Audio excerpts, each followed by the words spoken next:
Y después de que llegamos al ámbito de la costumbre, vemos que Jesucristo toca el área de los valores.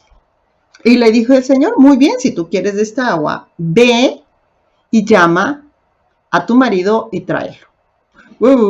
En ese momento, ¿qué es lo que la mujer hace? Dice, oh, es que no tengo marido. Ojo, y esto es importante. Muchas veces se pone como si fuera una mujer prostituta. En ningún momento la Escritura dice eso. Es ver en qué contexto estamos viendo cuando Jesús está viendo. Por eso es importante conocer la cultura. Las culturas orientales, cuando le dice el Señor Jesucristo, bien has dicho 5 maridos. 5 maridos has tenido. Es decir, le está diciendo, sí has tenido 5 maridos. Este último no es tu marido. Es decir, los otros sí han sido maridos. En un contexto oriental, pudieron haber muerto, la pudieron haber divorciado o la pudieron haber abandonado a esta mujer. Es decir, sí tuvo 5 maridos. La historia por la que pasó, fuera por muerte, por abandono, o muchas veces el divorcio es porque si no tenían hijos, las abandonaban y las dejaban. El Señor les dice, sí. Y miren qué importante que como el Señor conoce toda la historia, llega un momento que cuando al final entiende que Jesucristo es el Mesías y comparte, dice, Él ha sabido todo de mí. Es decir, no se centra en el que en este último no has tenido marido, sino se centra en que es el hombre que conoce mi vida. Y cuando alguien ha tenido dentro de las culturas pérdidas, ha tenido abandonos, ha tenido todas esas situaciones porque el Señor nos ve integrales. Es donde vemos que es la misericordia del Señor, donde ve la necesidad para poder proclamar su verdad. Entonces esta mujer, cuando llega a lo del valor, los valores es qué es bueno y qué es malo dentro de las sociedades. Y cada cultura considera cosas buenas y considera cosas malas. Entonces, en ese contexto el Señor le dijo, bien has dicho. Es decir, está afirmando que la mujer dijo verdad. Y es entonces donde la misma mujer entonces entra a defenderse. ¿Cuántas veces la gente dice, no, sí, pero eso es de tu religión? Nosotros hacemos algo. ¿Y qué fue lo que la mujer dijo? Me parece que tú eres profeta. Nuestros padres adoraron en este monte. Ustedes dicen que es en Jerusalén. Y es ahí donde es inmediatamente dice, ellos consideraban Gesim que era el monte donde se tenía que adorar. Ellos pensaban que no era en Jerusalén. Y entonces empieza a meter lo religioso, ¿no? Es que ustedes son otra religión, ustedes dicen que hay que adorarse, nosotros creemos que la adoración debe ser en este lugar. ¿Y qué es lo que hace Jesús? No se metió a discutir situaciones religiosas, sino ahí le dijo una verdad. No es en el lugar, no es los lugares. Lo que busca el Padre son adoradores en espíritu y en verdad. Es decir, le estaba haciendo saber que no iba a ser la tradición, no iba a ser la tradición lo que iba a acercarle al Padre, sino el Padre buscaba adoradores en espíritu y en verdad. Entonces vemos cómo Jesucristo va desde el ámbito de las costumbres, la comunicación y la relación lo lleva al ámbito de los valores para que ella pueda darse cuenta, hablar con verdad lo que está viviendo, y después el Señor la lleva al ámbito de la cosmovisión, de la creencia. Y en ese ámbito le revela la verdad. Esta mujer, al ver, dice, me parece que tú eres el profeta, y ella ya tenía conocimiento que iba a venir, porque si le dice, me parece que eres profeta. También ahí le dice, el Señor, ustedes no saben lo que están, lo que tienen Padre pide adoradores en espíritu y en verdad. Y Jesús le dijo, yo soy el que habla contigo. Recuerden que la dimensión del yo soy fueron de las primeras palabras cuando Dios se reveló en el Antiguo Testamento. Yo soy el que soy. Y Jesús siempre que cuando dice yo soy, quiere decir precisamente es, Él es cuando decía yo soy la verdad, yo soy el camino, yo soy el pan de vida, yo soy el agua. Todo lo que es Él, le está diciendo a la mujer, es que yo soy el que habla contigo.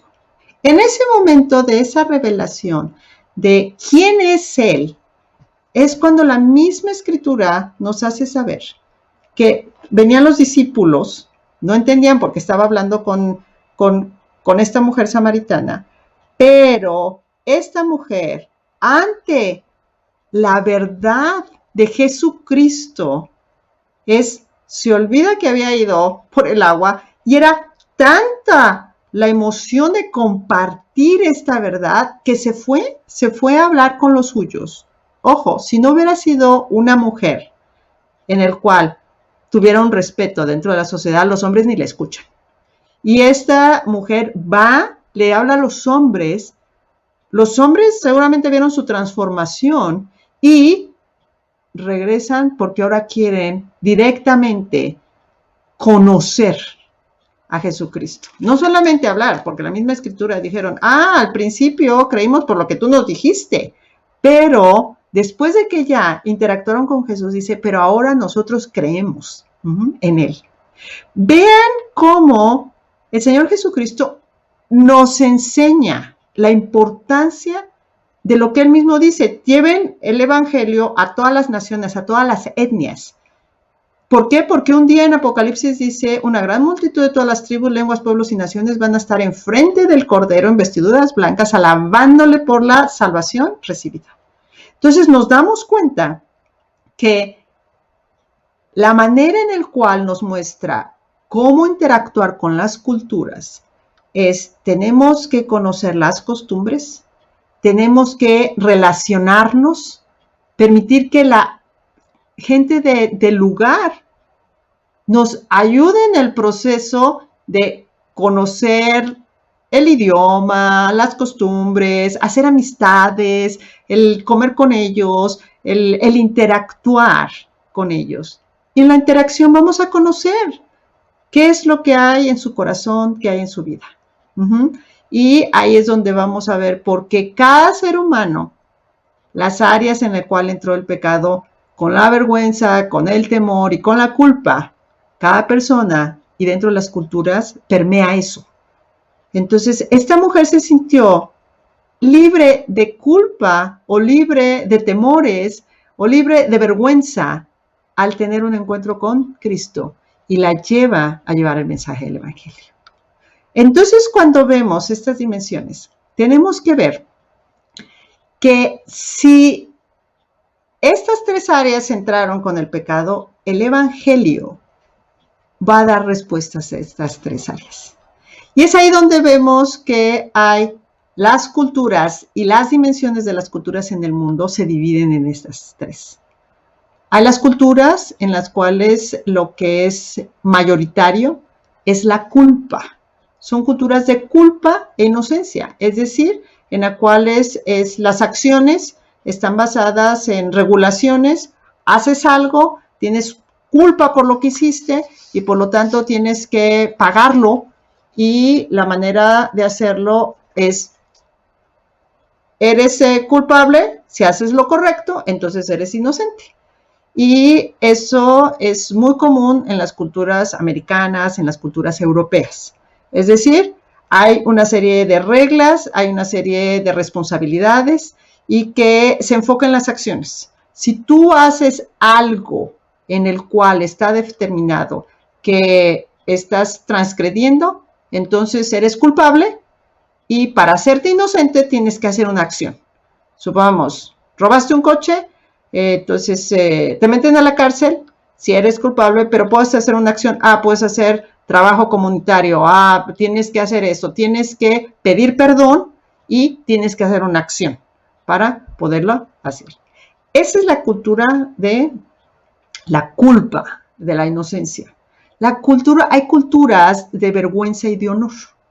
Estas culturas están orientadas a grupos, es decir, donde el honor es el valor social que tiene la persona, es el valor ante la comunidad. Es decir, las redes de relaciones y las conexiones son lo importante. Es decir, aquí para remover la vergüenza se requiere que precisamente haya por parte de la comunidad todo un trabajo que hacer. Entonces nos damos cuenta que culturas orientales, la cultura de la India, la cultura china, esas culturas orientales y occidentales son culturas basadas en la vergüenza y el honor. Entonces, para ellos no es tanto lo que tú haces. Si lo que haces deshonra a la comunidad, ahí sí es un problema. En cambio, en las otras culturas es lo que tú haces, tú eres responsable y tú tienes que pagar para hacer, entonces inocente. Y ahora, ¿qué pasa en las culturas de temor? Las culturas de temor están basadas principalmente en lo que no le gusta al mundo espiritual. Es decir, aquí vemos mucho las culturas animistas, las culturas africanas, las culturas que dentro de la India también es donde hay mucha superstición, donde los líderes que tienen poder son los religiosos, son los espirituales, son los que van a hacer un proceso de amuletos, de fetiches, de recitaciones. Es decir, hay que tener contento la cuestión del mundo espiritual porque ahí está el poder y eso es lo que me da temor. Me da temor que si no hago algo, entonces las estrellas vayan a hacer algo a mí, por eso la cuestión de la astrología, por eso es que tienen que ver que se alineen las estrellas, porque si no, el mal viene sobre mi vida. Nos damos cuenta en muchísimas de los países de África, todo lo que es abajo del Magreb, por lo regular son culturas animistas, de temor. ¿Y cómo llega el evangelio allí? Llega con poder, ahí hay que hablar. Ok, si es una cultura de temor, ¿cómo vamos a hablar? Vamos a ver el que tiene poder, el que levanta de los muertos, el que resucita, el que tiene autoridad, el que sana, el que hace. Es decir, la audiencia ante el temor tiene que escuchar a alguien que tiene autoridad y que tiene poder.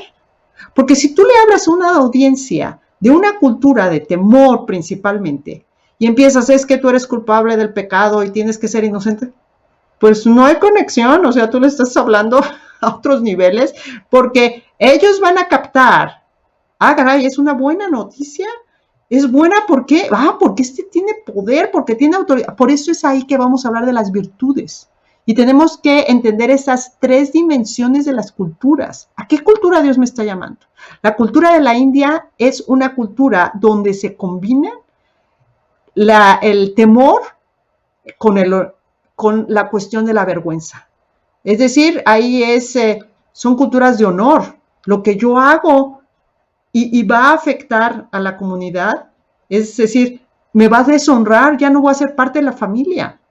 Miren, para poder entender cuál es la importancia de conocer a la cultura en la cual estamos viviendo, si ustedes ponen en una escuela, y vamos a ponerlo en cualquier escuela de Latinoamérica, llega un niño de la India.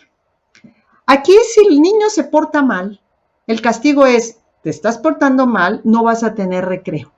Es decir, hay una consecuencia de lo que te portas mal, entonces hay un castigo. Si te portas bien, entonces eres inocente, si te portas mal, pides perdón, no lo vuelves a hacer y puedes seguir adelante.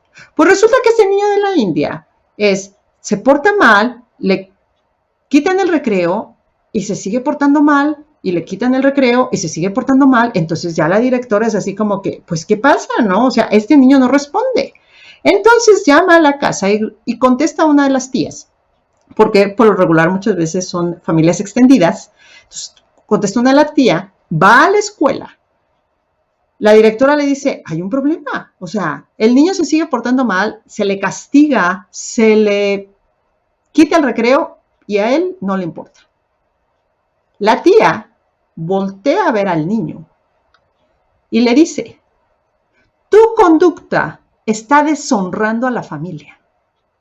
Si tú vuelves a portarte mal y deshonrar el nombre de la familia, inmediatamente yo se lo voy a decir a tus padres. En ese momento, el niño dejó de portarse mal.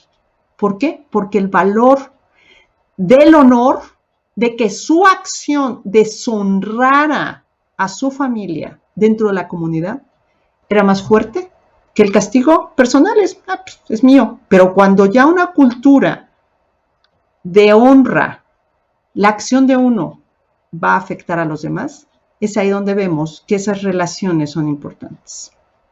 Es lo que pasó también en un maratón en Boston, creo que en el año 2013, en el cual hubo bombas y hubo heridos y muchas cosas. Y el tío de estos jóvenes que eran chechenes, creo que una de las tribus, él fue el que dijo, él los delató porque dijo, ustedes han traído vergüenza a nuestro grupo. Ustedes, sus acciones han avergonzado a toda la comunidad. Entonces toda la comunidad está avergonzada porque lo que ustedes hicieron nos ha afectado a todos nosotros. ¿Se dan cuenta? Por eso es, ¿cómo vamos a llevar el mensaje del Evangelio? ¿Qué historia tenemos que saber? Tenemos que saber las historias de Cristo. Esta historia habla del poder, habla de que trajo poder y sanidad al endemoniado y todo. Entonces eso es una historia que podemos hablar si estamos dentro de culturas de temor. Hay culturas de honra, supongamos el hijo pródigo, el hijo derrochador. El derroche del hijo trajo vergüenza al padre. O sea, él se fue con el dinero. Es una historia donde hay una relación de familia, de deshonra, de honor, de perdón, donde el padre, ante la deshonra del hijo, es él el que después le perdona, le acepta, le vuelve a honrar dentro de la familia. Entonces estamos viendo una historia dentro de la Escritura en el cual la gente puede decir, ya ahora soy parte de la familia, hice algo, pero ahora soy aceptado.